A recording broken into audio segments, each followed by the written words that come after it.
Jagrata, Jai Masters. Eventually, when you become quiet and clear enough, you realize the whole thing that seems so complicated, life, spirituality, everything, can all boil down to 2 words. And your branch off those 2 words determines your entire life. Those 2 words are open and closed. So open and closed are everything. You think you want to get married, you think you want to have a house, you think you want a career. Open and closed is everything. It's as simple as if you close your blinds, it's dark in your house. If you open the blinds, there's sunlight. You don't have to make there be sunlight. There is sunlight. You just have to not lower the blinds that block the sunlight. It is exactly the same inside of you, and I mean exactly the same inside of you. What you feel as joy, as love, as enthusiasm, as passion, just the nectar of life, just being filled with it, is because you are open. That is the natural light that shines inside of you. It is always there. In the midst of your darkest depression, that is there, just sitting right there, the same as the sun and the light is sitting outside. No matter how dark you close your blinds, no matter you put black curtains over them, it doesn't matter. You're not changing the reality, which is there's pure light outside. The fact that you have closed yourself off from it is another issue. So inside, you have blinds. You have the ability to open and close. When you are open, you feel the love, you feel the joy, you feel the enthusiasm, you feel the excitement. You're on, you're sharp, you're in the zone, call it whatever you want. That is what it feels like to be open. When you close, it's dark. You feel dry, you feel lost, you feel heavy. Life is not fun. Life is a burden. It's overwhelming. It's unbelievable. That is the difference between open and closed. Believe it or not, that difference is not about what's happening outside of you. The difference is about what's happening inside of you. Because your light is inside. If you close off to it, you're not going to feel it. If you open to it, you're going to feel it.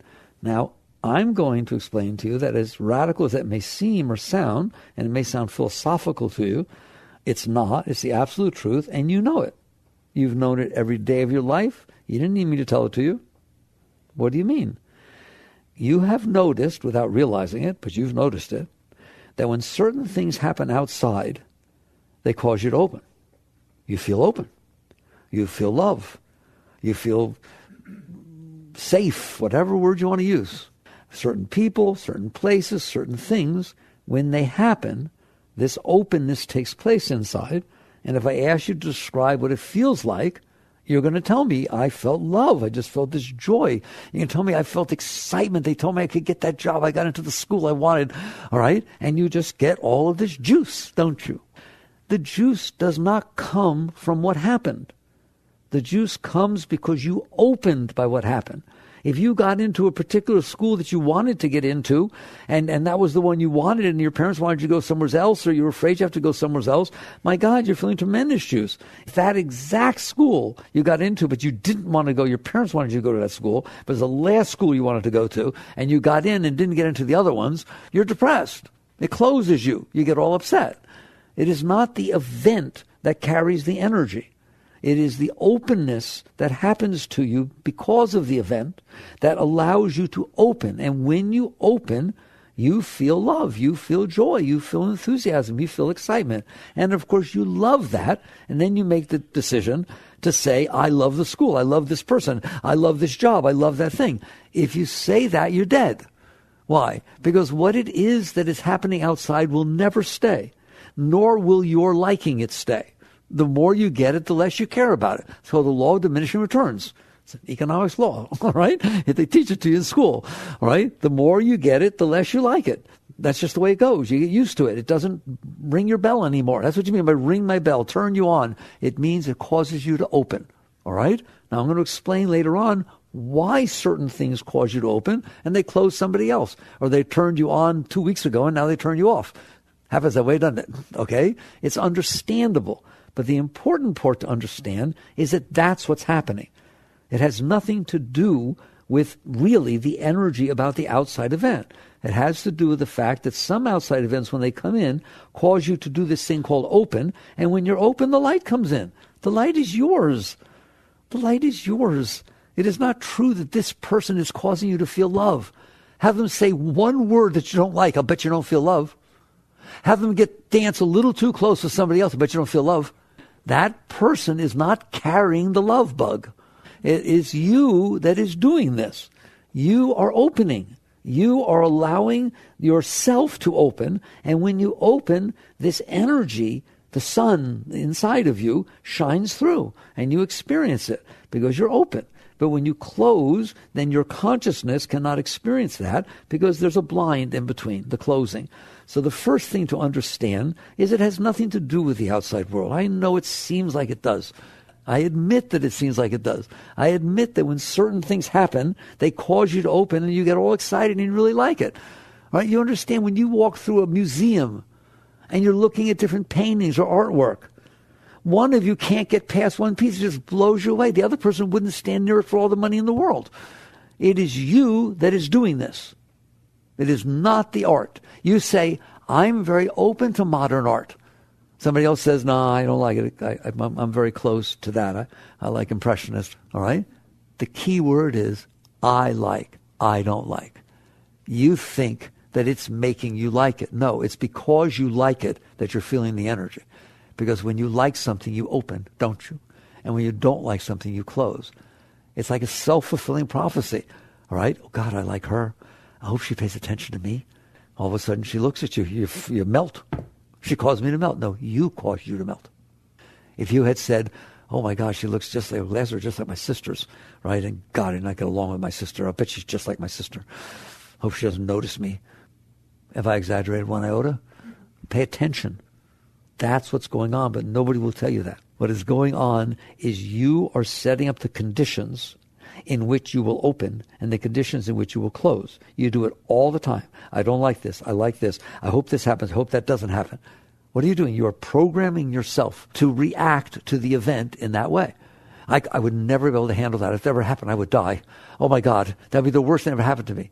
If you even think that it might happen, if it even smells like it might start happening, you freak. And all you would have to do is say, God, I hope that happens. That would be the most exciting thing. I wonder if I can handle it.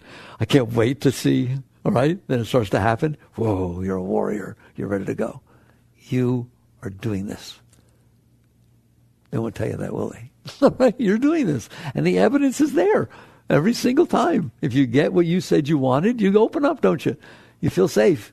Right? Here, will you let this person close to you? Well, I don't know. I got hurt last time. He or she says just the right thing. It's just the right time and handles you just right. And all of a sudden, you feel safer, don't you? And what do you mean I feel safe? I feel safe opening in their presence. And when you open, you will feel love, period.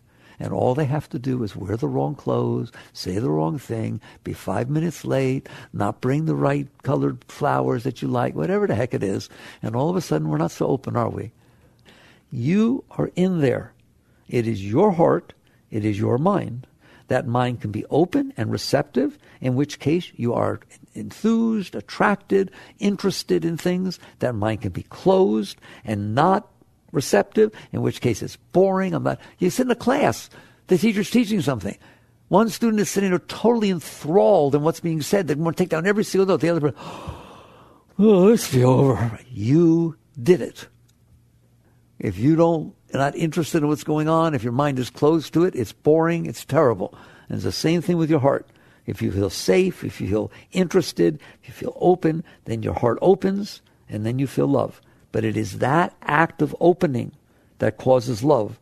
It is not the event that is taking place outside. But it doesn't look that way. It looks like the event is making it happen. Now, because you look at it wrong, and that's the whole key right there. If you think the event, the person, place, or thing is making this happen, then you will devote your life to trying to make that stay, to trying to get that, to trying to keep that, to trying to possess that, to build your life around that, because you believe that this is the thing that made this happen inside of me. If you understand that your openness is dependent upon whether you're open or not, what it is you decided you liked or what you wanted. And then all of a sudden it happened and then you open. If you understand you're doing this, then you start working on yourself instead of working on everybody else. You start realizing, boy, it's nice when I open. God, do I feel a lot of love. Isn't that beautiful? I think I'll learn to open. Instead of I think I'll do everything I can to keep this situation the way that it is. You understand that? Do you see the difference? That's a worldly life versus a spiritual life. It has nothing to do with what's happening. It has to do with what you're doing about what's happening.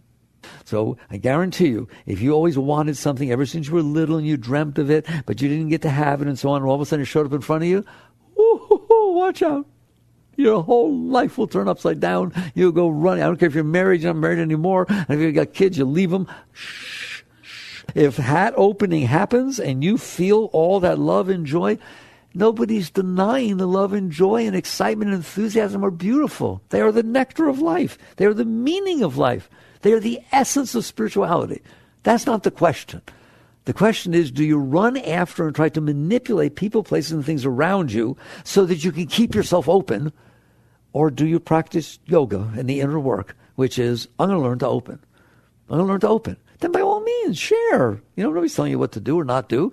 But if you're running after things because you think they'll keep you open, good luck. Because they have never, ever kept anybody open. Why? The very fact that you got it means you will get used to it. And the very fact that you start getting close to the job or the person or the kids or whatever it is, they start having their problems. That's just the nature of life. Things have edges. Things have problems. And so when you start to experience that kind of thing, you're not so open. It starts to become more normal, more everyday-ish. It's just real. I know you can make believe it's not happening, but it does. All right? It just is. Now, it doesn't have to happen. No, don't get me wrong. You can stay open all the time. You can have beautiful, beautiful, long-lasting things. Okay? But not if you think that outside object is what is causing me to experience this. Then you're going to have jealousy, insecurity, fear of loss. Of course you do. If I like something a lot and I think that you're the reason that I'm having it, you don't go nowhere without me knowing where you are. You understand that? It creates possessiveness. It creates need, doesn't it? By definition, it creates need. Why do we feel need? Guys, there is no need. You're carrying inside of you everything. It is the fact that you close that you don't experience it. But because you close and you don't experience it, and certain things outside help you to open, then you need those things.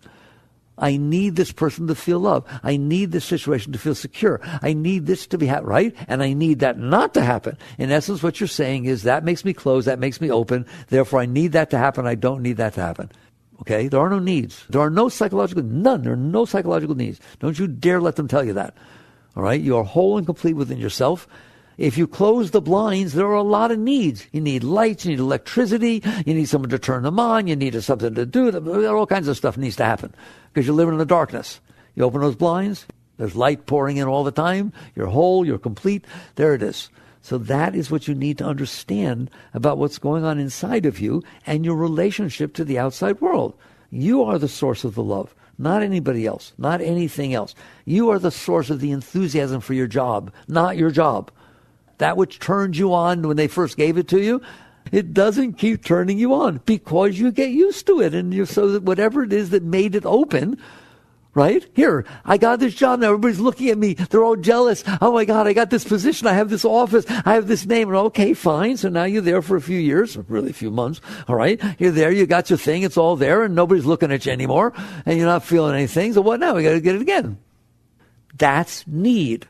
Need means I don't know what the heck's going on in here, so I need something outside of me to open me so that I can feel enthused and love. A wise person understands that is an absurd way to live your life. You will go out there running after people, place, and things your entire life, trying to find what it is that will open you, instead of doing the work inside of yourself of opening you. And if you cling to those things outside, they will destroy you. They will destroy you.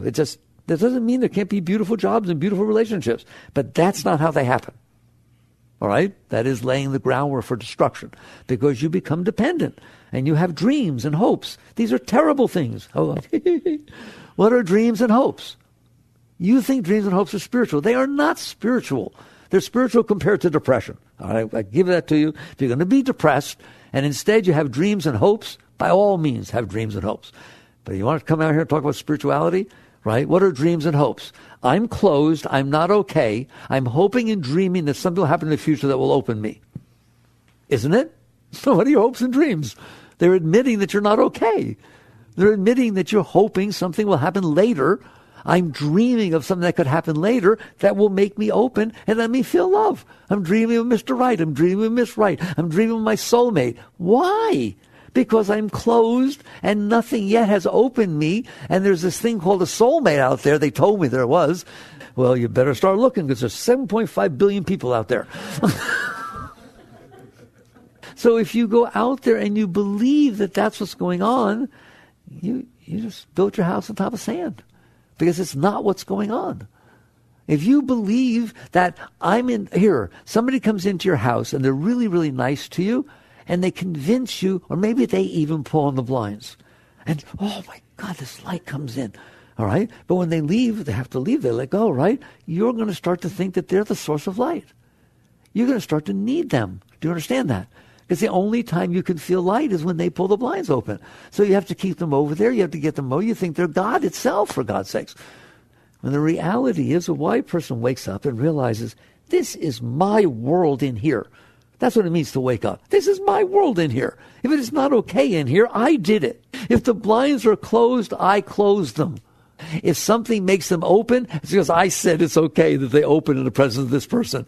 You're doing this. You are set in the conditions psychologically in which you think this will make, if you think something will make you open, it will. You know the story I used to tell? All right. This isn't a true story. It's not a true story. I'm making this up. I don't want anybody getting greedy, all right?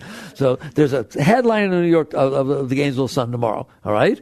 Rare 1943 Denver print penny was rumored to be circulating in the area. It's worth $6 million. Okay? What do you want to bet when you get your change from Publix? You're looking at the pennies. What do you want to bet? You never looked at the pennies before. Now you're looking at the pennies. All right? And what do you want to bet? If you look at one and it says 1943, your heart is going to, oh my God. And then you see it's P, Philadelphia. Oh, just, you get depressed. Pennies never did that before. All of a sudden it does that. Can you see I could carry that story on, couldn't I? All right? It's your mind, because your mind said, this is going to ring my bell. This is going to do it for me. And before, you didn't even have that issue in your mind. That is true of everything. Will you please believe me? So a wise person doesn't fall into the folly of thinking that the outside world is responsible for their opening.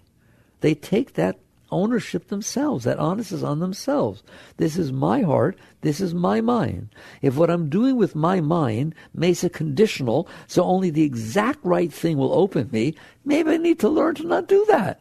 Maybe I learn to be more open, be more receptive, learn to work with my mind so that it says, boy, I like him, boy, I like her, boy, I like that, boy, I like that. I used to not like the rain, now I love it. I used to not like the wind, now I love it. I used to not like hot. I love sweating. Oh my God, it's so much fun, right? It's really neat. My pores are cleaning out, right? I used to not like the cold. I love the cold. It's so brisk. What if you just loved everything? You can start with the weather, by the way. Who said you can't love the weather? Watch. But I don't. But I don't. That's right. You just keep telling yourself you don't. It's called affirmation. But I don't like the heat. Never did. I don't like the here, affirmation, affirmation, affirmation. Just change your mind. You change your mind anytime you have you ever changed your mind? You change your mind anytime you want. The trouble is you don't change your mind. It changes by itself.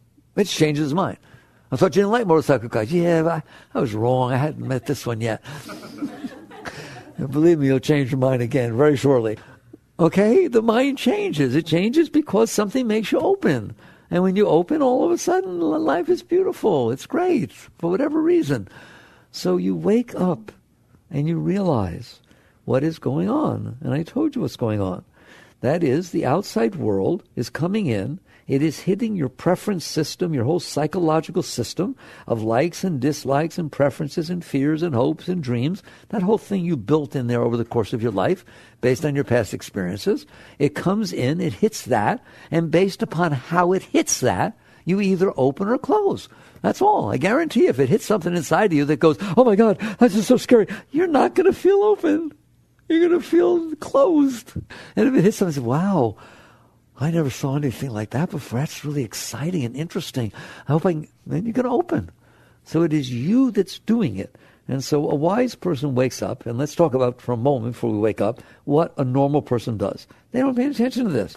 They just go running out after every single thing that opens them and running away from everything that closes them. And that's how they determine their life.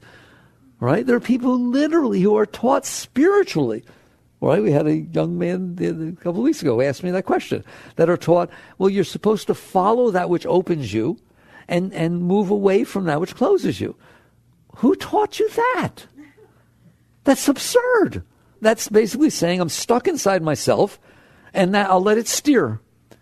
I'll let the things that close me steer me, and I'll let the things that I happen to convince myself I want steer me. And all of a sudden your life is steered by the lowest part of your being.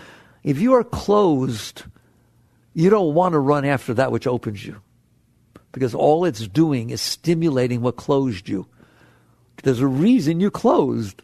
And this event outside is either hitting the reason you closed and closing you, or not hitting the reason you closed and you feel much better about it. So underneath opening and closing, these things called some scars I talk to you people about. So now let's talk about what causes opening and closing. How you like that? Can we do that? It's not complicated.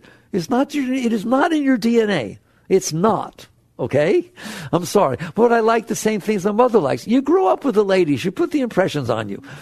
You understand that? I don't like anything my mother likes.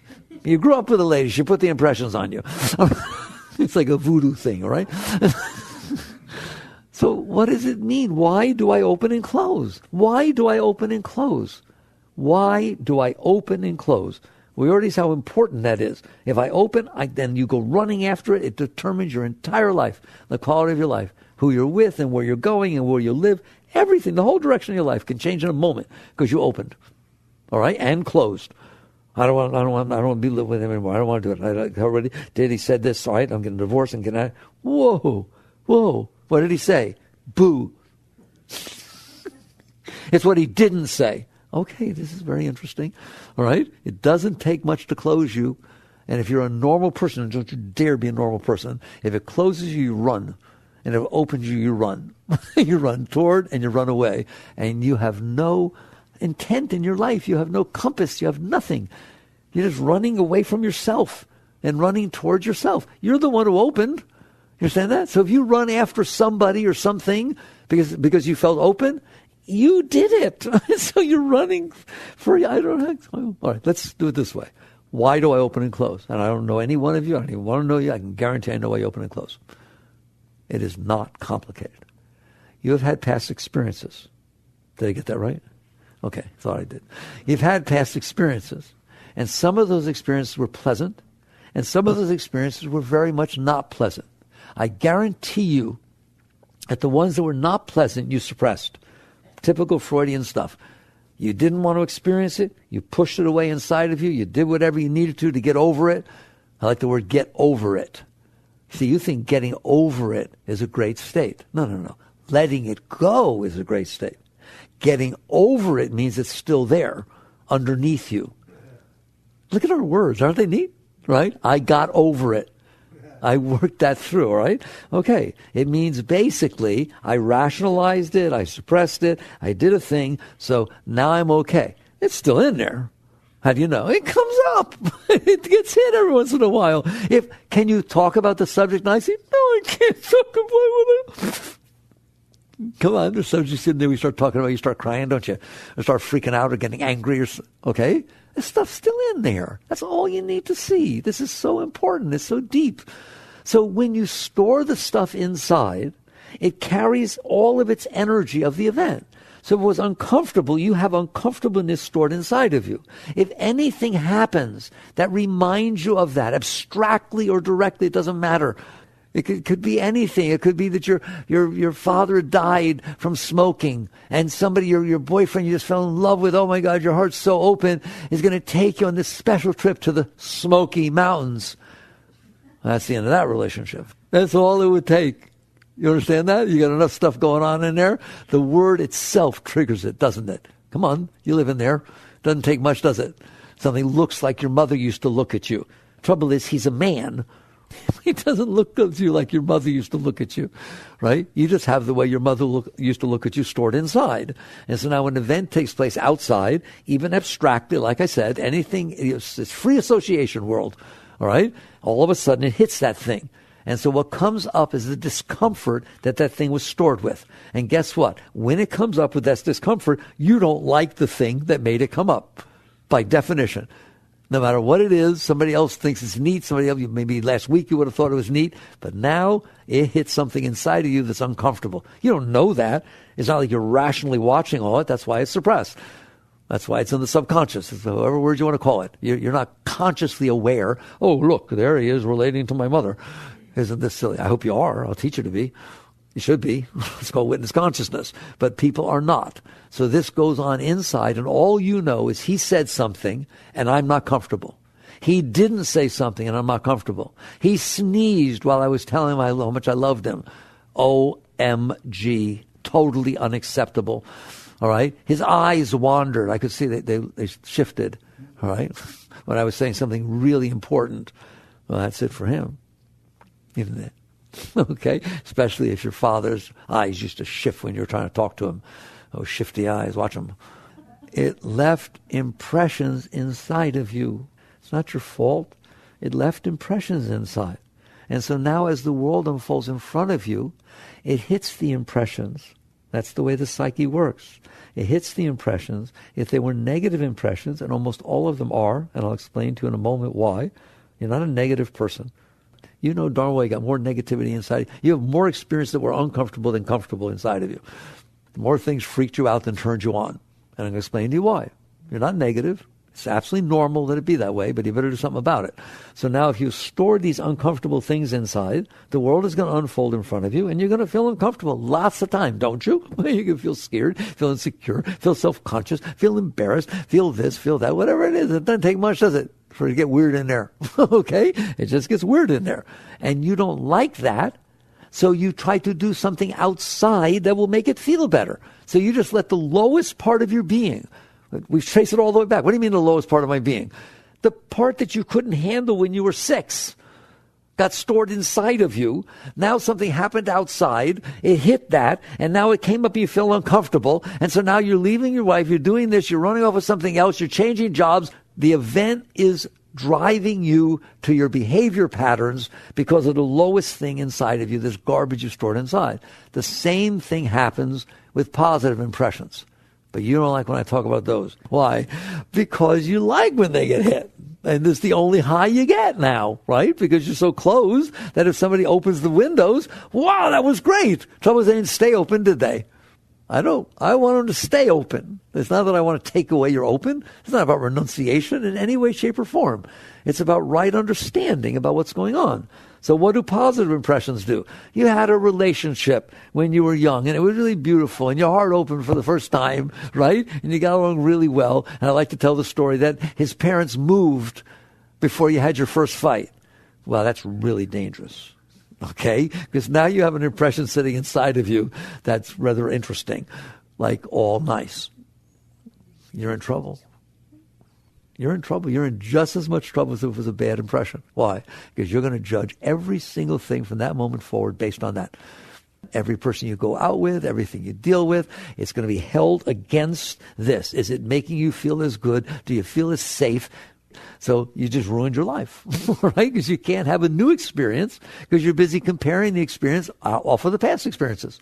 So whether it's a negative past experience or a positive past experience, you're not able to be open to the moment.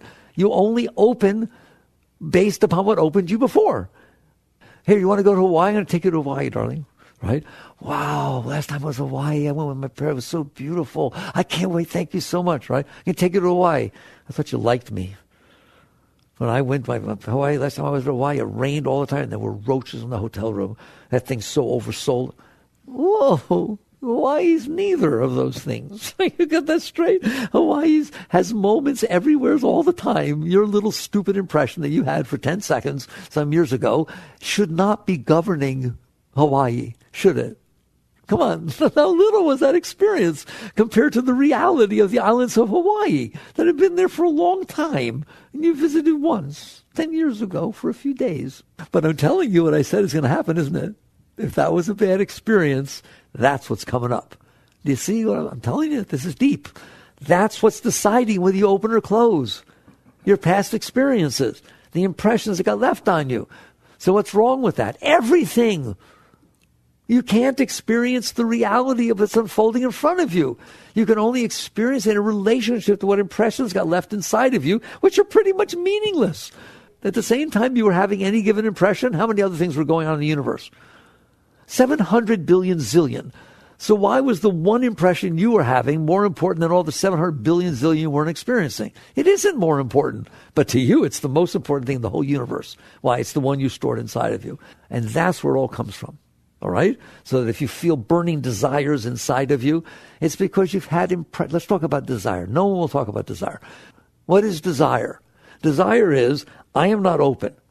What do you mean? Who said desire is not open? When you're open, you're not desiring anything. If you just met somebody and you're madly in love, and I say, would you like to meet somebody? No. Would you like to go out on a romantic love mode with the blood? No. I already feel what I want to feel. Right? When you're whole and complete and you're filled with enthusiasm and joy, their desire is the farthest thing in the world from anything you would ever think about.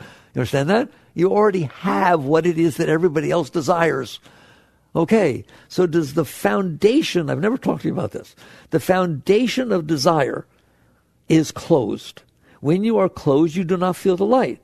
You want to feel the light, you should want to feel the light. There's nothing wrong with that. Master used to say, spirit loves spirit. That's a natural thing. You want to be high. See, it's okay. Don't worry about it. Okay? You want to feel high. You want to feel love. You want to feel joy. You want to feel light. You want to feel enthused. You want a job that when you wake up in the morning, you can't wait to get there. And then all day you're excited and you love what you're doing. And when you come home, you love coming home. That's life, man, isn't it? That's the high life. So there's nothing wrong with wanting to experience high. The trouble is when you don't experience high and you want to experience high, you have to make up what you think will have to happen for you to be high. Well, when I traveled around Europe when I was in high school and everything, I really was the most open time of my life. I want to travel around Europe.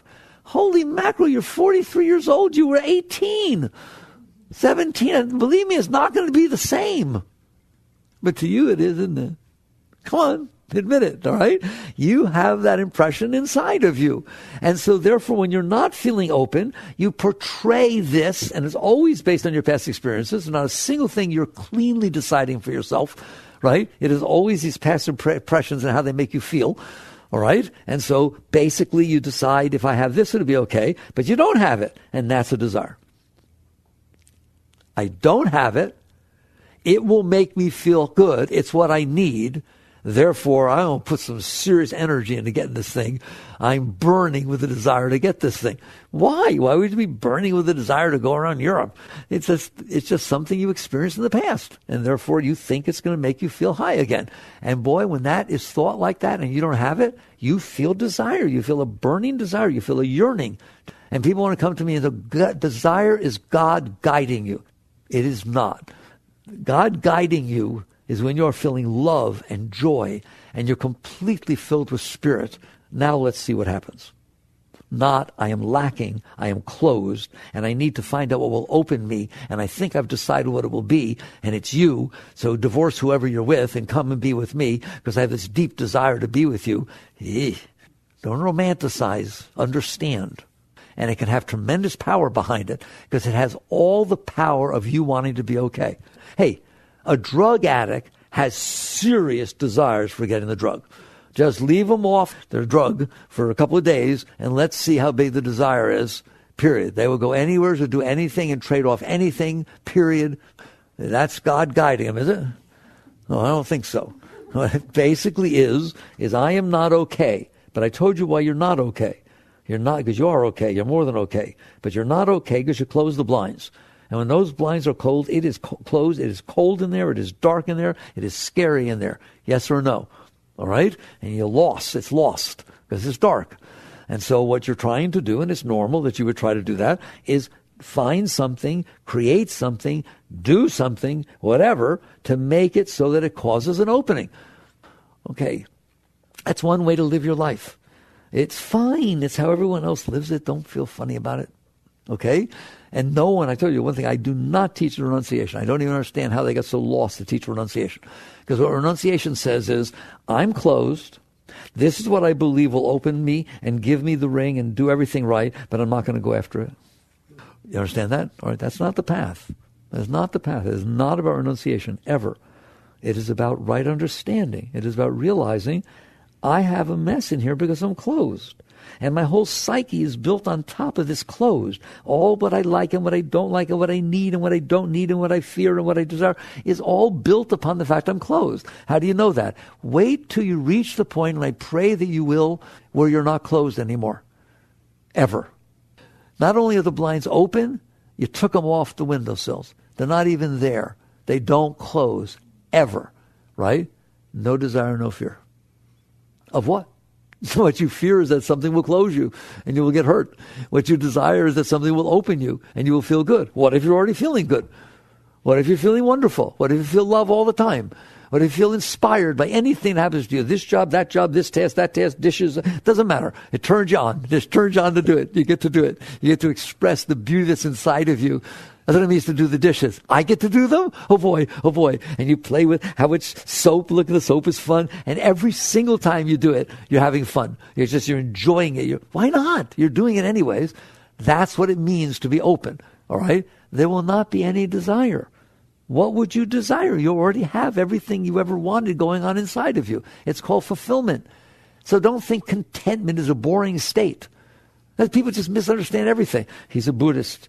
He's in a deep state of meditation. He's completely contented. He reached the state of deep contentment. Poor guy is missing life. He's not missing anything. He's learned how to get that what you're trying to get. It's going on all the time inside, right?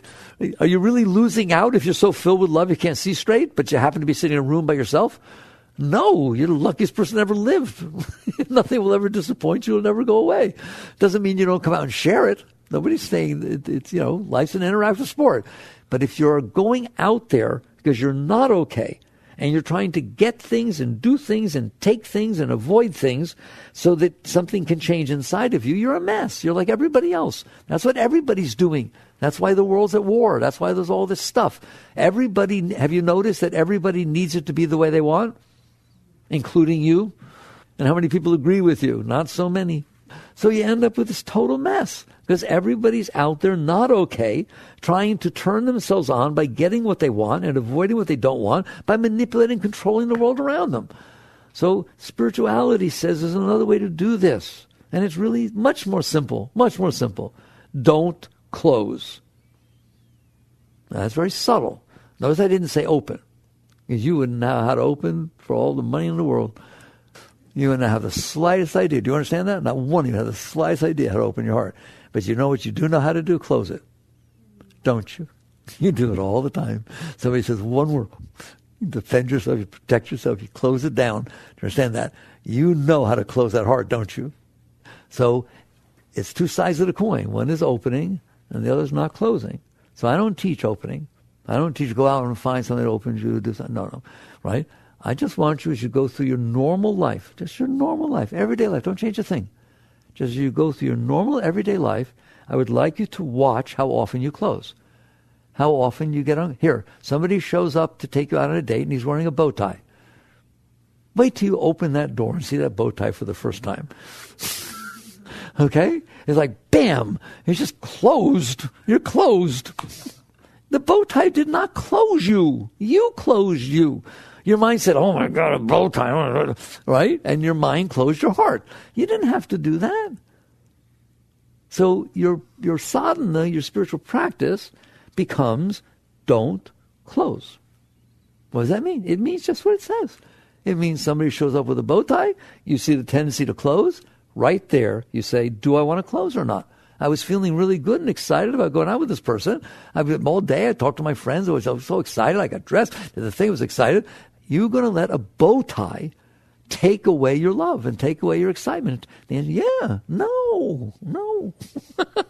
If you let a bow tie take it away, then you're going to let the rain take it away. You let the heat take it away. You let the fact that they served the dinner wasn't exactly the way you wanted it, take it away. You want the fact that he didn't open the door for you. You want the fact that he did open the door for you, and I'm liberated, right? It's like you'll let everything do it. It doesn't take much, does it? And I'm telling you, your path is to say, I'm not going to close. That's what I'm going to do. I'm not going to close. Since opening is the beautiful state, and that's what will give you the beautiful life and help everybody around you too, because you're not taking from them and manipulating them. You're just sharing your beauty with them. Then I'm telling you, your spiritual practice is learning to not close. Don't worry about opening. There are going to be things that open you. There are going to be moments that you're open. Right? Fine. Appreciate those. Respect those. I'm not telling you to get rid of those, but I'm telling you to not close. How come when somebody's really nice to you and you feel open, you get an A on a test and you feel open, or something happens, good thing, somebody gets elected that you wanted, all kinds of things happen. Doesn't happen very often. But anyways, these things happen, all right? And you feel open, right? Then why is that not the end of it? I'm open. Oh boy, I'm open for the rest of my life. You must close. There's something changed that state from open to closed, didn't it? You did. So I'm begging you that when you feel some openness, whatever it is, watch the tendency to close, and I'm begging you to do something about that. Now, what do you do about that? There are lots of things you can do. There are lots of spiritual practices. I don't feel I need to teach you spiritual practices. There are so many. It's like a smorgasbord. And they all fine. They'll work, The question is, are you going to do them? That's the question. So what do? I learned early in the game to condition my mind through meditation, through mantra, through different things, to where I'm present. So at least I can watch the tendency to close. I don't want to feel wonderful and then all of a sudden feel terrible and not know what happened. There shouldn't be any moods. You know what the mood should be? Ecstasy. You should just feel joy and love all the time and no change, none, ever. It's a constant state of well-being. If you don't close, that's what happens. The sun shines all the time. Don't tell me the blinds have to open and close because the sun gets tired. There's nothing. Don't let them give you this dualistic stuff. You can't experience high unless you experience low. That is not true. The sun is shining all the time. You open your blinds, it's shining all the time. That's it. And the truth of the matter is, even at night, the sun is shining exactly the same out there in the sky. It doesn't get tired. It's been doing it for 5 billion years. It's doing it for 5 billion. I wouldn't worry about it. So it's the same thing inside yourself. There is infinite light, unlimited, period. You have no idea. You're a beautiful being, a being of God, a being of spirit, a being of grace. And there's all this light inside of you, but you close. So if you have the honor of opening some, then your job is to be conscious enough to not throw that away, to not give that away. I was thinking the other day, I gave a talk at a wedding, actually, and I didn't give this part of the talk because it was a short thing. But I thought, okay, here you are, these people are in love, they're getting married, it's very beautiful, and something's going to happen. Like he's going to do something, or she's going to do something, and you're going to close. It's just inevitable. Right? Something's going to happen, and you're going to close that heart. Or you don't understand, when you close that heart, it's not so easy to get it back open. If he pulls the blankets off at night, right, and you're cold and you wake up, and your mind says, God, if he loved me, he wouldn't pull the blankets off. He pulls the blankets off every night. Go on, just do that. Go on. I guarantee you will never, ever feel as much love for that person as you did before you did that. Because you just learned to close to them. And it's not a game. When you learn to close, next thing you know, he slurps the soup. Next thing you know, he leaves the cap off the toothpaste. We got a list. And that list builds, doesn't it? And every single item on that list closes your heart. And when you close your heart, you don't feel love. And all of a sudden, you don't feel love. And next thing you know, you're telling your friend, I like him, but I don't love him like I used to. I don't know what happened to him. No, it isn't what happened to him. It's what you did. You understand that? It's your heart. You want to keep it open? Keep it open. Don't tell them to put the cap on the toothpaste. Don't tell them not to pull the blanket off. We can talk about things, but in general, you just decide, I'm not closing my heart. Because if you close your heart, you won't feel love. Does everybody understand that? It's your responsibility. So what I was thinking, and I didn't use the analogy before, right? I was thinking, okay, you're driving around in the car, and your spouse or your significant person says something to you that hurts you a little bit. And it wasn't comfortable, all right? And so you close. That's what you do when things are not comfortable, don't you? All right? You close. When you close, you just gave up the love. You were all excited and giggling in the car before that got said. Now there's this heaviness. Come on, you old been there. There's this heaviness in the car because you closed your heart. You gave up something precious, didn't you? Come on, that's the preciousness of life. is love, joy, enthusiasm, play. Let's say you had saved $1 million over 10, 20 years for your retirement, and somebody said to you something that hurt you. Would you take $1 million in cash and throw it out the window because they said something like that? Which one of you would do that? You just threw something more valuable than the $1 million out the window. The only thing the $1 million is for is it might be able to buy you something that made you feel good, right? You just threw away feeling good. You're just not paying attention, all right? Love, joy, enthusiasm are the most precious thing in life, right? You have a job. It turns you on until the boss criticizes you. You closed, didn't you? I used to like this before that idiot came in here and told me he didn't like what I did. You are the idiot. You're the one who threw away enthusiasm. You threw away love. You threw away joy. You threw away the nectar of life because somebody criticized you. Give me a break. Again, would you take $1 million of all of your savings and just throw it out the window from the top of the Empire State Building because your boss criticized you? No, there's not a chance in the world you would do that. You don't even know why I'm comparing that, right? Because you just threw away something more valuable than $1 million when you closed your heart. And so you start catching on that you have responsibility.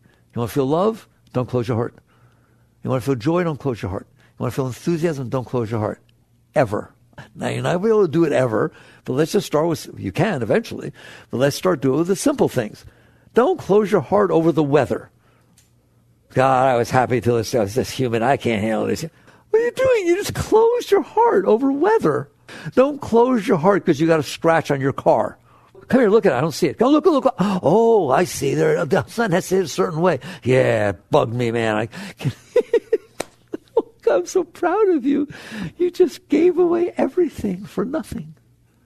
Stop it. So that becomes your spiritual path. That's a very high spiritual path. Do you understand that? Don't close your heart. Now, the trouble is you're not going to be able to do it. Why? Because you won't notice until you did it, till you're closed. You understand that? You'll be open, and then something will happen, you'll close, and then you'll come back, and you'll say, wow, right? You know, the Beatles song, right?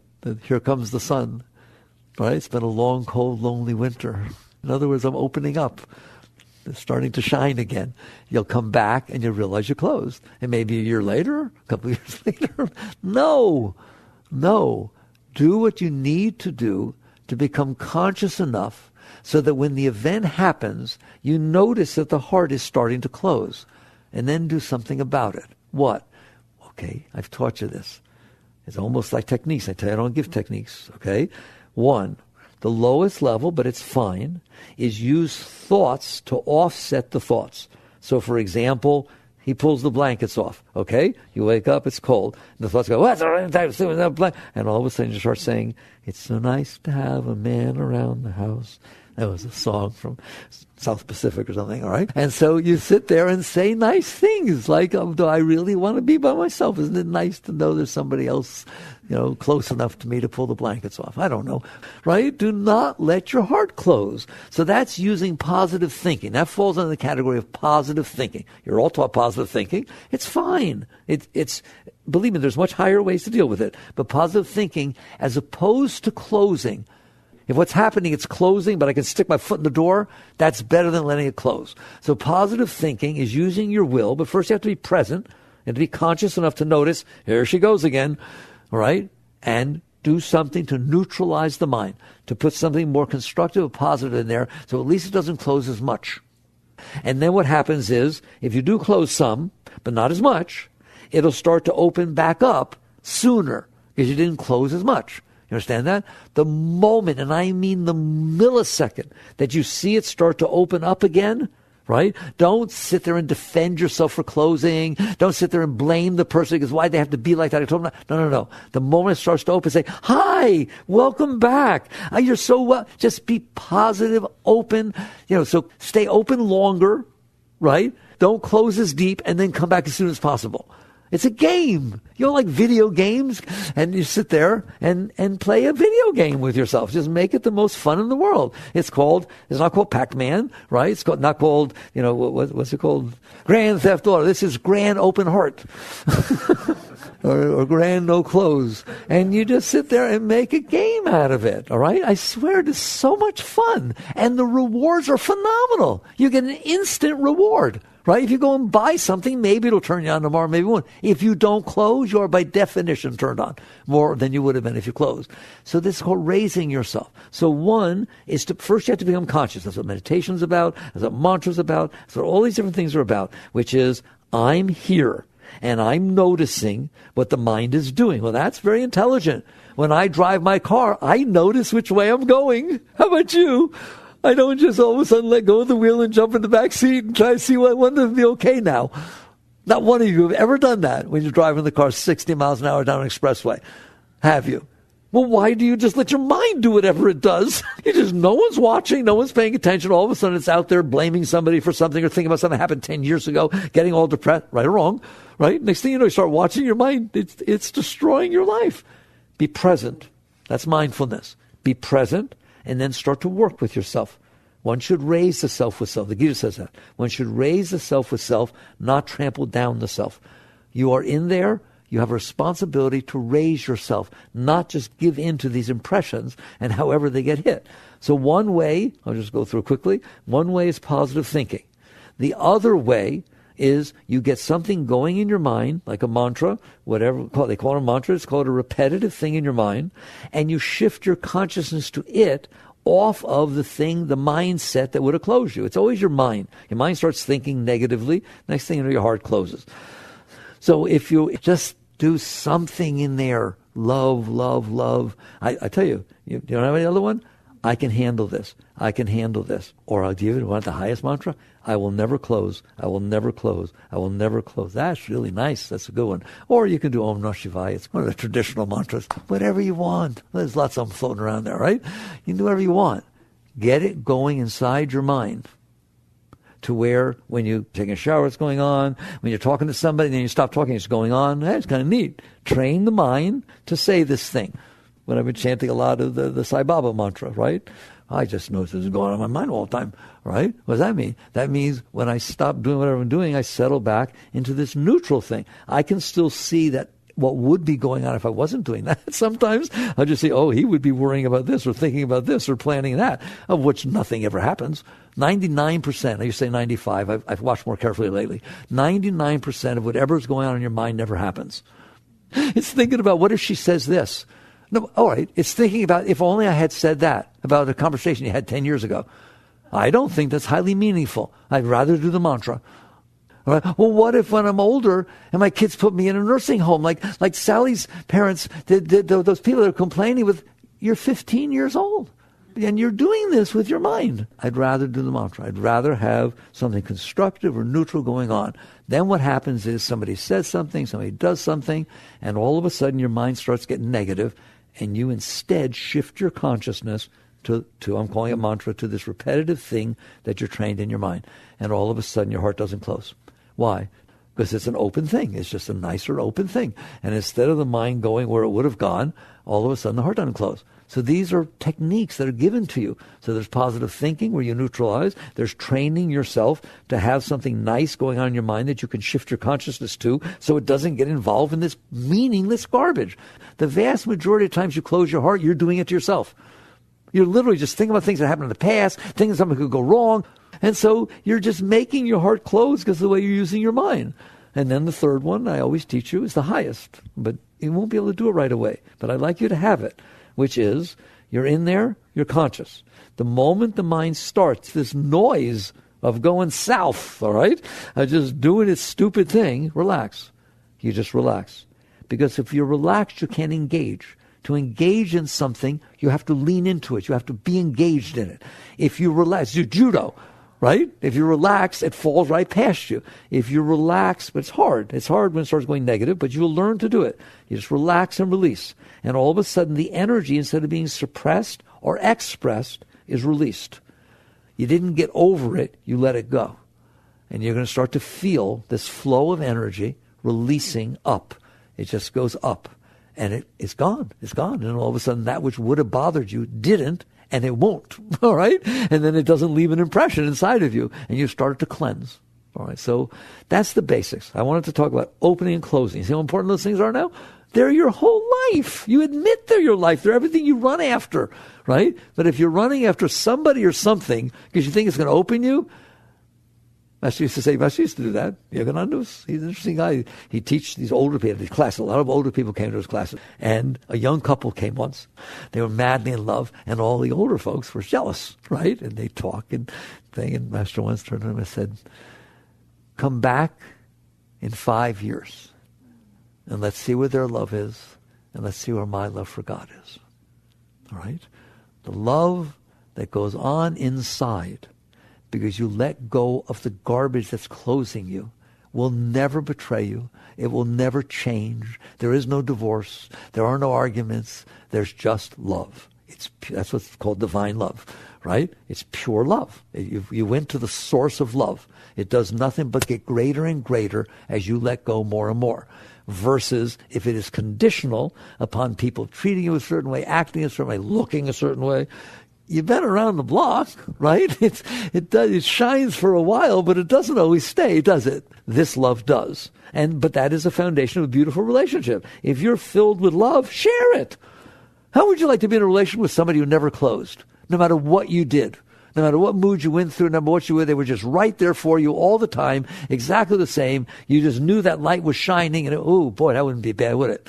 All right? Maybe you'd get that way if you were in a relationship with somebody that way. It's the greatest gift you can give to anybody. But how would you like being in a relationship where somebody's grabbing and needing and pulling? Why weren't you here? I needed you to be here. You left me alone. Oh, boy, that's a lot of fun, isn't it? Come on. There. So open. The greatest gift you can give to yourself and give to everybody else around you is learn to stay open. That's your spiritual practice. Don't close. Jagrata.